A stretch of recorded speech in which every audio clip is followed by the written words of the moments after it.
Many leading Republicans and conservatives want someone other than Donald Trump to run for president in 2024. They say we need someone with Trump's virtues, but without his vices. Fair enough, but this formulation does not get us very far unless we have a proper accounting of his virtues. Other Republicans say some version of, I like Trump's policies, but I don't like the rest of him. This gets it almost backwards.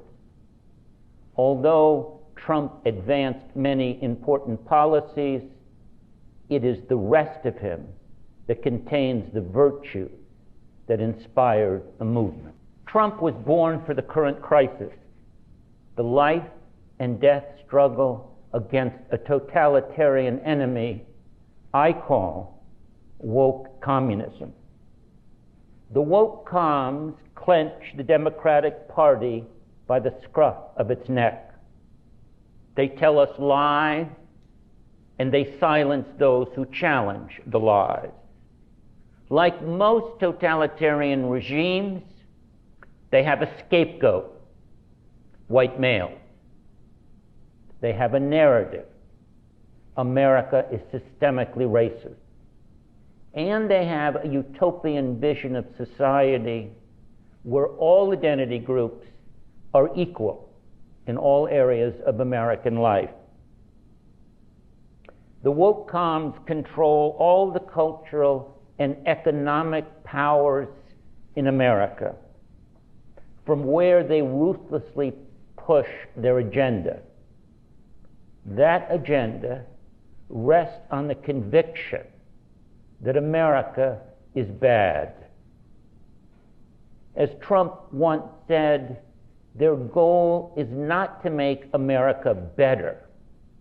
Their goal is to end America. Make no mistake, we are in the midst of a cold civil war. Trump awakened the public to this fact. You cannot win a war unless you know you are in one. Trump's critics say he caused or exacerbated the divide in this country. No, he didn't. He revealed, not caused, an existing divide. In war, you must make a stand. For that, we need strong men. Weak men do anything to avoid admitting the hardest truth because they lack the resolve to do what truth demands of them. Trump is a manly man. In present time, when manhood is being stripped of its masculinity, traditional manhood, even when flawed, is absolutely essential. Trump ripped apart people he thought were weak. Sometimes he went overboard, but his supporters excused his excesses because strength is in such short supply. Trump plays to win. When you're in the right, you have a moral duty not just to fight, but to win. And sometimes that means doing distasteful things. There are no clean hands in a fist fight. If there is one thing people know about Donald Trump, is that he, unlike the woke comm, loves America and wants to preserve the American way of life. Trump is unreservedly, unquestionably pro-America. He makes no apologies for America's past. Trump is a refreshing break from the guilt and self-loathing that marks our age. The America Trump wants to recover is the America of his youth, not out of nostalgia, but because this was an America guided by relentless optimism and supported by grit and determination.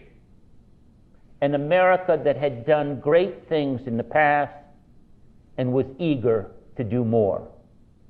An America that was properly confident. Trump is still confident in America. In this time of national doubt, this too is just what the doctor ordered.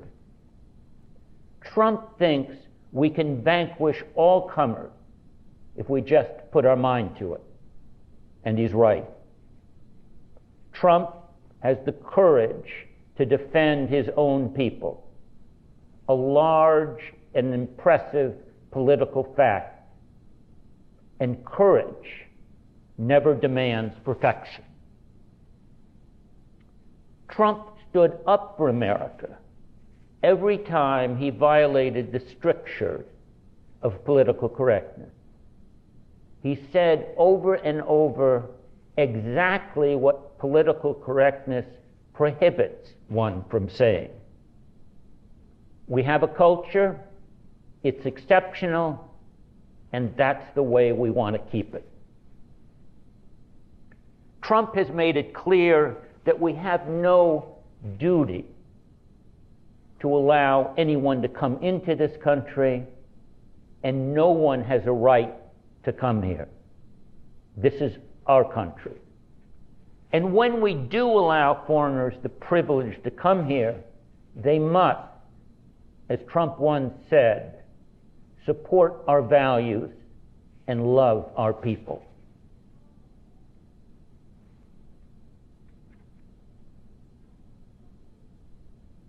Trump said Haiti is a shithole, and that Representative Maxine Waters has a low IQ. These were not racist lies. These were uncouth, politically incorrect observations that most of us would agree with, but would not dare say. Conservatives, no less than liberals, are reluctant to criticize black Americans for fear of being called a racist. Trump, on the other hand, is an equal opportunity criticizer. We used to call that colorblindness. From morning to night, we were told that Trump is a racist. But endless repetition does not make it true. It isn't. Trump's contempt for political correctness showed patriotic Americans that its ever-tightening grip could be loosened. As Trump and his supporters know, political correctness cripples our ability to think clearly and act decisively.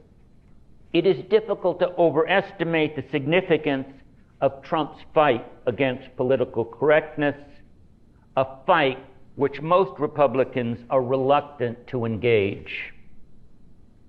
Only if Americans and their leaders stand up to political correctness and show it the contempt it deserves is there any chance of preserving the American way of life.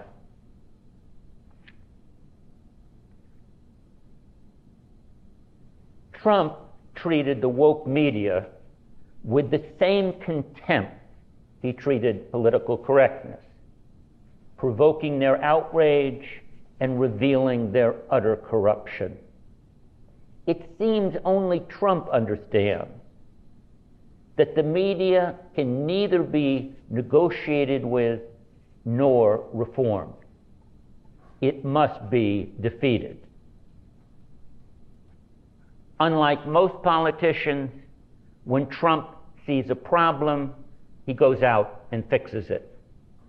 He fixed our porous borders.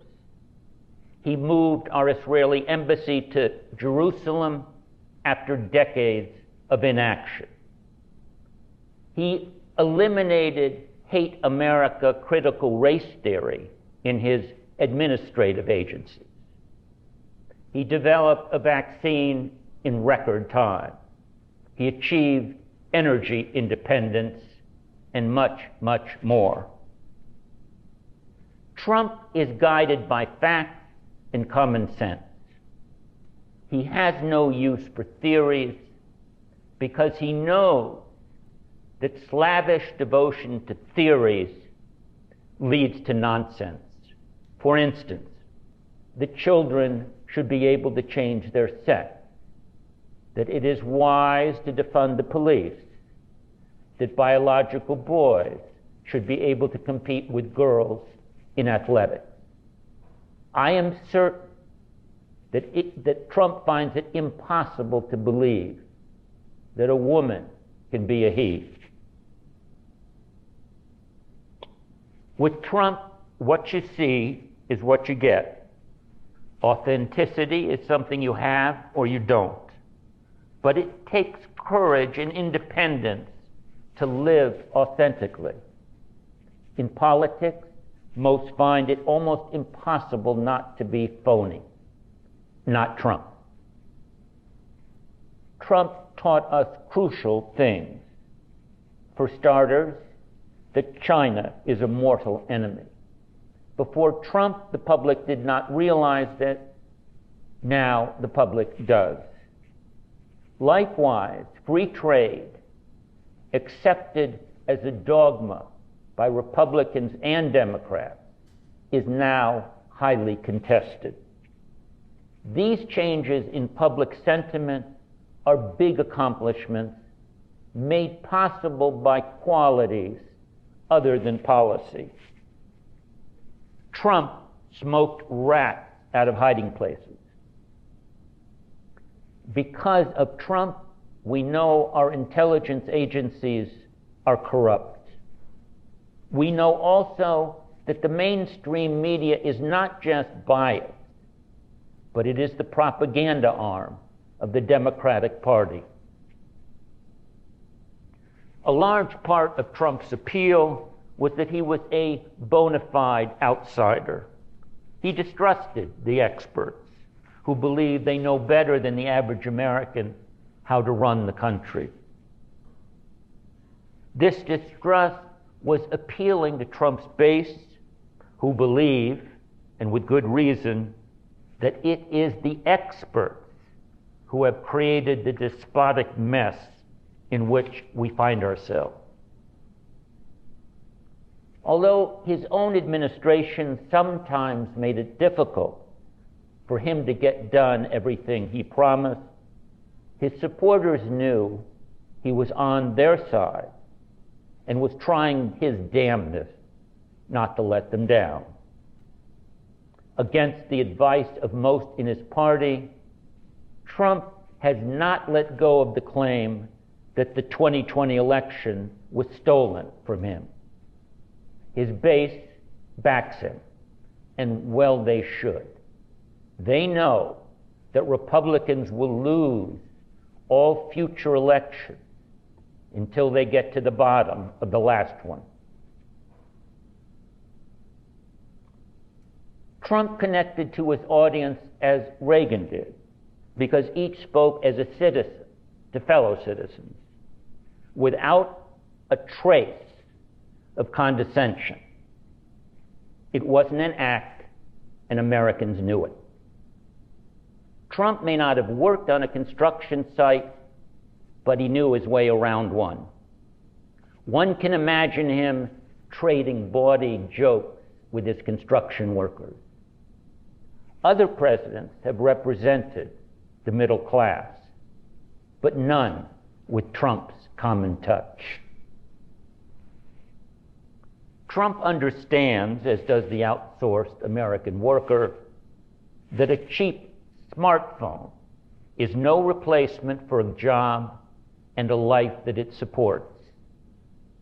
Trump also understands that what Americans of all races and creeds desire are stable communities, and the opportunity to raise their families in a culture that values hard work, self-reliance, patriotism, and freedom. Some will say Trump is a bad man and that disqualifies him. I do not think Trump is a bad man, but for those who do, I remind them that a bad man, in some circumstances, can be a good president. If you're dying of thirst, and there is only one person offering you water, you accept the water gratefully without much concern for the character of your rescuer. This enumeration of Trump's virtues does not fully capture his uncommon courage and firmness of purpose. Trump is the most towering political figure in living memory. He has, like it or not, defined the politics of our age. In 2016 and 2020, he was the political leader most fit to lead in our warlike circumstances. Trump inspired a movement. If properly deployed, this movement might challenge the woke comms and, God willing, save the country. Republicans, however, should not forget that it is his support and the spirit they embrace that have become the life force of the Republican Party. Among the talked about alternatives to Trump, I have not yet seen anyone who possesses or even fully understands Trump's virtues, nor have I seen anyone with his backbone and fortitude. One does not appreciate the strength of relentless gale force winds until one is in the eye of the storm. I am not suggesting that it is time for everyone to make way for Trump.